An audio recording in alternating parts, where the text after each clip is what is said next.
ವೀಕ್ಷಕರೇ, ಜಗತ್ತಿನ ಎರಡು ಪ್ರತ್ಯೇಕ ಭಾಗಗಳಲ್ಲಿ ನಡೆದ ಭೀಕರ ವಿಮಾನ ಅಪಘಾತಗಳು ಇಡೀ ಮಾನವ ಕುಲವನ್ನೇ ಬೆಚ್ಚಿ ಬೀಳಿಸಿವೆ. ಹೌದು, ಕೊಲಂಬಿಯಾದ ವಾಯುಪಡೆಯ ವಿಮಾನವೊಂದು ಭೀಕರ ಅಪಘಾತದಲ್ಲಿ ಪತನಗೊಂಡಿದ್ದು, ವಿಮಾನದಲ್ಲಿದ್ದಂತಹ 110 ಜನರಲ್ಲಿ 80 ಯೋಧರು ಸಾವನ್ನಪ್ಪಿದ್ದು, ಸಾವಿನ ಸಂಖ್ಯೆ ಕ್ಷಣ ಕ್ಷಣಕ್ಕೂ ಏರುತ್ತಲೇ ಇದೆ.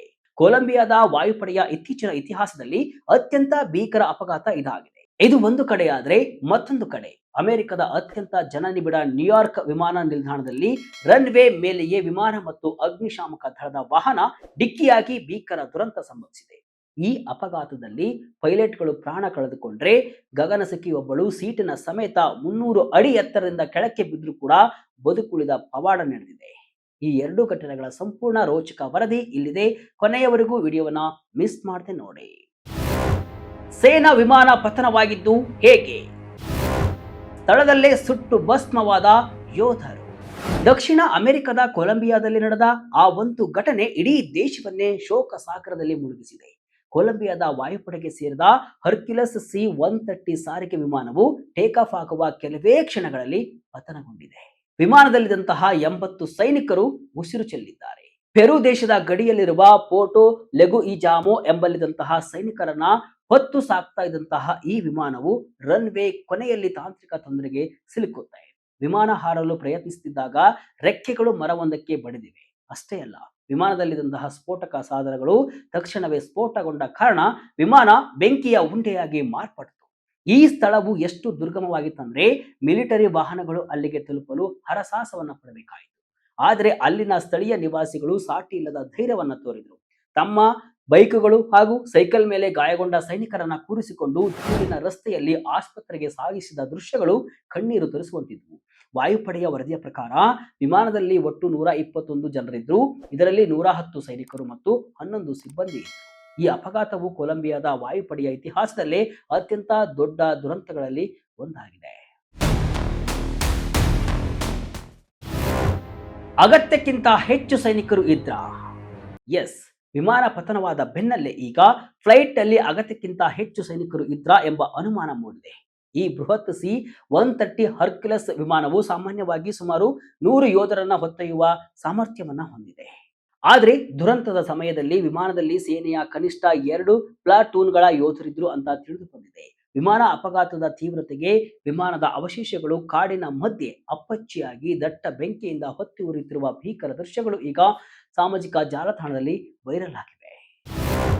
ಅಧಿಕಾರಿಗಳ ವಿರುದ್ಧ ಕೊಲಂಬಿಯಾದ ಅಧ್ಯಕ್ಷ ಕಿಡಿ. ಈ ಭೀಕರ ಘಟನೆಯ ನಂತರ ಕೊಲಂಬಿಯಾದ ಅಧ್ಯಕ್ಷ ಗುಸ್ಟಾವೋ ಪೆಟ್ರೋ ತೀವ್ರ ಆಕ್ರೋಶವನ್ನು ವ್ಯಕ್ತಪಡಿಸಿದ್ದಾರೆ. ಹಳೆಯ ವಿಮಾನಗಳನ್ನ ಆಧುನೀಕರಿಸುವ ಪ್ರಕ್ರಿಯೆಯಲ್ಲಿ ಆಗುತ್ತಿರುವ ವಿಳಂಬವೇ ಈ ಸಾವಿಗೆ ಕಾರಣ ಅಂತ ಅವರು ಅಧಿಕಾರಿಗಳನ್ನ ತರಾಟೆಗೆ ತೆಗೆದುಕೊಂಡಿದ್ದಾರೆ. ನಮ್ಮ ಯುವಕರ ಜೀವ ಇಲ್ಲಿ ಪಣಕ್ಕಿಡಲಾಗಿದೆ. ಇನ್ನು ಮುಂದೆ ಯಾವುದೇ ವಿಳಂಬವನ್ನ ಸಹಿಸಲ್ಲ. ಕೆಲಸ ಮಾಡದ ಅಧಿಕಾರಿಗಳನ್ನ ಕಿತ್ತೊಗೆಯಿರಿ ಅಂತ ಗುಡುಗಿದ್ದಾರೆ. ವಾಸ್ತವವಾಗಿ ಈ C-130 ಹರ್ಕ್ಯುಲಸ್ ವಿಮಾನಗಳು 1950ರ ದಶಕದ ತಂತ್ರಜ್ಞಾನವನ್ನ ಹೊಂದಿದ್ದು, ಅಮೆರಿಕದಿಂದ ಹಳೆಯ ಮಾಡೆಲ್ಗಳನ್ನ ಪಡೆದುಕೊಳ್ಳಲಾಗಿತ್ತು. ದಶಕಗಳ ಕಾಲ ನಡೆದ ಆಂತರಿಕ ಸಂಘರ್ಷದಲ್ಲಿ 4.5 ಲಕ್ಷ ಜನರನ್ನ ಕಳೆದುಕೊಂಡಿರುವ ಕೊಲಂಬಿಯಾಗೆ ಈಗ ಶಾಂತಿ ಸಮಯದಲ್ಲಿ ಇಂತಹ ತಾಂತ್ರಿಕ ವೈಫಲ್ಯದಿಂದ ಸೈನಿಕರನ್ನ ಕಳೆದುಕೊಳ್ಳುವುದು ನುಂಗಲಾರದ ತುತ್ತಾಗಿದೆ. ಇನ್ನೊಂದು ವಿಪರ್ಯಾಸವೇನಪ್ಪಾ ಅಂದ್ರೆ, ಕಳೆದ ಫೆಬ್ರವರಿ ಕೊನೆಯಲ್ಲಿ ಕೂಡ ಇಂತಹದ್ದೇ ಒಂದು ವಿಚಿತ್ರ ಘಟನೆ ಬೊಲಿಯಾದಲ್ಲಿ ನಡೆದಿತ್ತು. ಅಲ್ಲಿನ ವಾಯುಪಡೆಗೆ ಸೇರಿದ C-130 ಹರ್ಕ್ಯುಲಸ್ ವಿಮಾನವು ಎಲ್ ಆಲ್ಟೋ ಎಂಬ ನಗರದಲ್ಲಿ ಪತನಗೊಂಡಿತ್ತು. ಆ ವಿಮಾನದಲ್ಲಿ ನಗದು ಹಣವನ್ನ ಸಾಗಿಸಲಾಗ್ತಾ ಇತ್ತು. ವಿಮಾನ ಪತನಗೊಂಡ ತಕ್ಷಣ ಅದರಲ್ಲಿದ್ದ ಕೋಟ್ಯಾಂತರ ಹಣ ರಸ್ತೆಯ ಉದ್ದಕ್ಕೂ ಚೆಲ್ಲಾಪಿಲ್ಲಿಯಾಗಿ ಬಿದ್ದಿತ್ತು. ಈ ಘಟನೆಯಲ್ಲೂ 20ಕ್ಕೂ ಹೆಚ್ಚು ಜನ ಸಾವನ್ನಪ್ಪಿದ್ರು. ಈಗ ಕೊಲಂಬಿಯಾದ ಘಟನೆ ಆ ಹಳೆಯ ನೆನಪನ್ನ ಮತ್ತೆ ಮರುಕಳಿಸುವಂತೆ ಮಾಡಿದೆ. ನ್ಯೂಯಾರ್ಕ್ನಲ್ಲೂ ವಿಮಾನ ದುರಂತ. ಯುವ ಪೈಲಟ್ಗಳ ಕನಸು ಭಗ್ನ.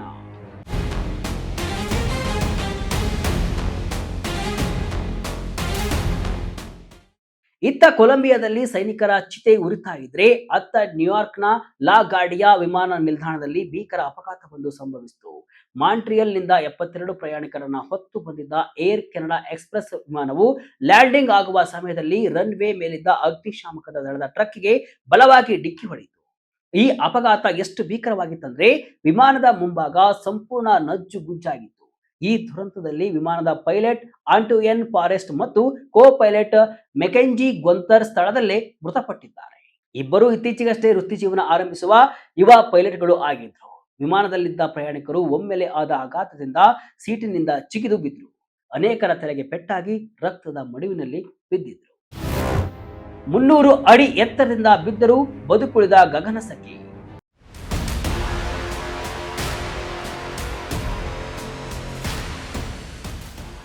ಆದರೆ ಈ ಘೋರ ದುರಂತದ ನಡುವೆ ಒಂದು ಪವಾಡ ಸದೃಶ ಘಟನೆ ನಡೆಯಿತು. ವಿಮಾನದ ಲೀಡ್ ಫ್ಲೈಟ್ ಅಟೆಂಡೆಂಟ್ ಆಗಿದ್ದಂತಹ ಸೋಲಾಂಜ್ ಟ್ರೆಂಬ್ಲೆ ಎಂಬ ಮಹಿಳೆ ವಿಮಾನ ಡಿಕ್ಕಿಯಾದ ರಭಸಕ್ಕೆ ತನ್ನ ಜಂಪ್ ಸೀಟ್ ಸಮೇತ ವಿಮಾನದಿಂದ ಹೊರಕ್ಕೆ ಎಸೆಯಲ್ಪಟ್ಟರು. ಅವರು ಸುಮಾರು 330 ಅಡಿ ದೂರಕ್ಕೆ ಬಿದ್ದಿದ್ರು. ಸೀಟ್ ಬೆಲ್ಟ್ ಧರಿಸಿದ್ದ ಕಾರಣ ಮತ್ತು ಅದೃಷ್ಟವಶಾತ್ ಪ್ರಾಣಾಪಾಯದಿಂದ ಪಾರಾಗಿದ್ದಾರೆ. ರಕ್ಷಣಾ ಸಿಬ್ಬಂದಿ ಅಲ್ಲಿಗೆ ತಲುಪಿದಾಗ ಅವರು ಇನ್ನೂ ಸೀಟಿಗೆ ಕಟ್ಟಲ್ಪಟ್ಟ ಸ್ಥಿತಿಯಲ್ಲೇ ಇದ್ರು. ಸಾಮಾನ್ಯವಾಗಿ 300 ಅಡಿ ಎತ್ತರದಿಂದ ಅಥವಾ ಅಷ್ಟು ರಭಸಕ್ಕೆ ಬಿದ್ದವರು ಬದುಕುಳಿಯುವ ಸಾಧ್ಯತೆ 0. ಆದರೆ ಸೊಲಾಂಜ್ ಅವರು ಪವಾಡ ಸದೃಶವಾಗಿ ಬದುಕುಳಿದಿದ್ದಾರೆ. ಅವರ ಕಾಲಿನ ಮೂಳೆಗಳು ಸಂಪೂರ್ಣವಾಗಿ ನಜ್ಜುಗುಜ್ಜಾಗಿದ್ದು ಶಸ್ತ್ರಚಿಕಿತ್ಸೆಯ ಅಗತ್ಯವಿದೆ. ಅವರ ಮಗಳು ಸಾರಾ ಹೇಳುವಂತೆ, ನನ್ನ ತಾಯಿ ಬದುಕುಳಿದಿರುವುದು ಒಂದು ಸಂಪೂರ್ಣ ಮಿರಾಕಲ್. ಆಕೆಯನ್ನ ಮೇಲೆ ಕೂತ ದೇವಲೋಕದ ದೂತನೇ ಕಾಪಾಡಿದ್ದಾನೆ. ಇಷ್ಟು ದೊಡ್ಡ ಅಪಘಾತದಲ್ಲಿ ಸೀಟಿನ ಸಮೇತ ಹೊರಗೆ ಬಿದ್ದರೂ ಜೀವಂತವಾಗಿರುವುದು ವಿಜ್ಞಾನಕ್ಕೆ ಸವಾಲಾಗುವಂತಿದೆ. ಏರ್ ಟ್ರಾಫಿಕ್ ಕಂಟ್ರೋಲ್ನ ದೊಡ್ಡ ತಪ್ಪು.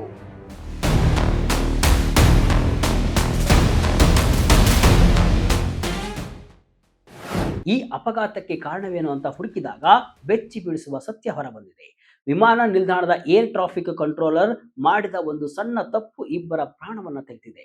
ಆಡಿಯೋ ರೆಕಾರ್ಡಿಂಗ್ಗಳ ಪ್ರಕಾರ ಕಂಟ್ರೋಲರ್ ಅಗ್ನಿಶಾಮಕ ವಾಹನಕ್ಕೆ ರನ್ವೇ ದಾಟಲು ಅನುಮತಿ ನೀಡಿದ್ದನು. ಆದರೆ ಅದೇ ಸಮಯದಲ್ಲಿ ವಿಮಾನ ಲ್ಯಾಂಡಿಂಗ್ ಆಗ್ತಾ ಇರುವುದನ್ನ ಅವನು ಮರೆತಿದ್ನು. ಕೊನೆ ಕ್ಷಣದಲ್ಲಿ ನಿಲ್ಲಿಸಿ, ಟ್ರಕ್ ನಿಲ್ಲಿಸಿ ಅಂತ ಕಿರಿಚಿರು ಕೂಡ ಪ್ರಯೋಜನವಾಗಲಿಲ್ಲ. ಅಪಘಾತವಾದ 20 ನಿಮಿಷಗಳ ನಂತರ ಆ ಕಂಟ್ರೋಲರ್ ರೇಡಿಯೋದಲ್ಲಿ ನನ್ನಿಂದ ತಪ್ಪಾಯಿತು, ನಾನೇ ಎಲ್ಲವನ್ನ ಹಾಳು ಮಾಡಿದೆ ಅಂತ ತಪ್ಪು ಒಪ್ಪಿಕೊಂಡಿದ್ದಾನೆ. ಅಮೆರಿಕದಲ್ಲಿ ಸದ್ಯ ವಾಯು ಸಂಚಾರ ನಿಯಂತ್ರಕರ ಕೊರತೆ ಇರುವುದು ಇಂತಹ ಘಟನೆಗಳಿಗೆ ಕಾರಣವಾಗ್ತಿದೆ ಎಂಬ ಆತಂಕ ಈಗ ವ್ಯಕ್ತವಾಗ್ತಾ ಇದೆ.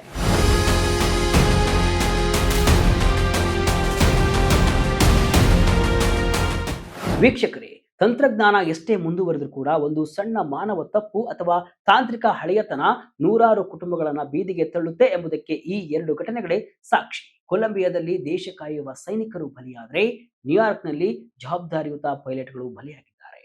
ವಿಮಾನ ಪ್ರಯಾಣ ಸುರಕ್ಷಿತ ಅಂತ ನಾವು ನಂಬಿದ್ರೂ ಕೂಡ ಇಂತಹ ಘಟನೆಗಳು ಜನಸಾಮಾನ್ಯರಲ್ಲಿ ಭಯ ಹುಟ್ಟಿಸುವುದು ಸಹಜ.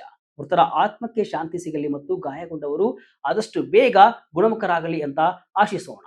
ಇದಿಷ್ಟು ಇವತ್ತಿನ ವಿಶೇಷ. ಇದೇ ರೀತಿ ಹಲವು ವಿಶ್ಲೇಷಣೆ, ಮಾಹಿತಿ ಅಷ್ಟೇ ಅಲ್ಲ, ಮನರಂಜನೆಯ ವಿಡಿಯೋಗಳಿಗಾಗಿ ವಿಜಯ ಕರ್ನಾಟಕ ವೆಬ್ಸೈಟ್, ಫೇಸ್ಬುಕ್ ಹಾಗೂ ಯೂಟ್ಯೂಬ್ ಪೇಜ್ ಅನ್ನು ಫಾಲೋ ಮಾಡಿ. ಧನ್ಯವಾದಗಳು.